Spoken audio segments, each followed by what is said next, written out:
I ddathlu dydd Gwyl Dewi, mae canolfan darganfod gwyddoniaeth Explore yn bwrw golwg ar wyddoniaeth o Gymru sy'n torri tir newydd. Mae Cymru'n achub y blaen o ran ynni adnewyddiadwy, gyda phrosiectau fel Ffermydd Gwynt ar y môr sylweddol ar hyd arfordir Gogledd Cymru, y Mynydd Gwefru, un o fatris mwyaf Prydain, ynghyd â phrosiect ynni llanw enfawr y Mae Abertawe a llawer iawn mwy. Un o'r ffyrdd mwyaf effeithiol o fwrw golwg manwl ar drydan ydy gyda generadur bandygraff. Mae'r peiriant hwn yn cynhyrchu trydan statig y gallwn fwrw golwg manwl arno. Mae gwregys yn cylchdroi yn y peiriant ac wrth iddo wneud hynny, mae'n rhwbio yn erbyn crib sy'n cludo gwefr drydanol i'r bowlen metal am ben y peiriant.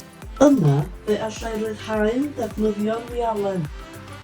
Fe welwn y trydan yn ryddhau'n gyflym dros ben a gallwn hefyd ei gweld 4 gwaith yn yr afach i allu bwrw golwg mwy manwl ar ei symudiadau.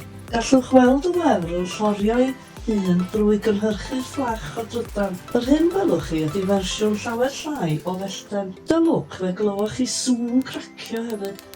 Mae hwnnw'n fersiwn llawer tawelach o darannau.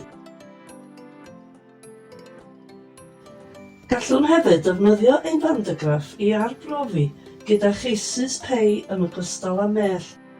Pan fyddwn nhw'n troi ein generadur bandygraff arno, bydd gwefr yn croni yn y bowlen metal ar ben y peiriant.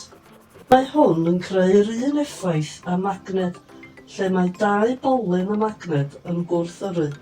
Yn yr achos hwn, caiff y gwefr bositif ei drosglwyddo at yr holl cheisus pei, ac mae pob un yn gwrthyrru o'i gilydd gan achosi i'r cheisus pei hedfan fel y gwelwn ni.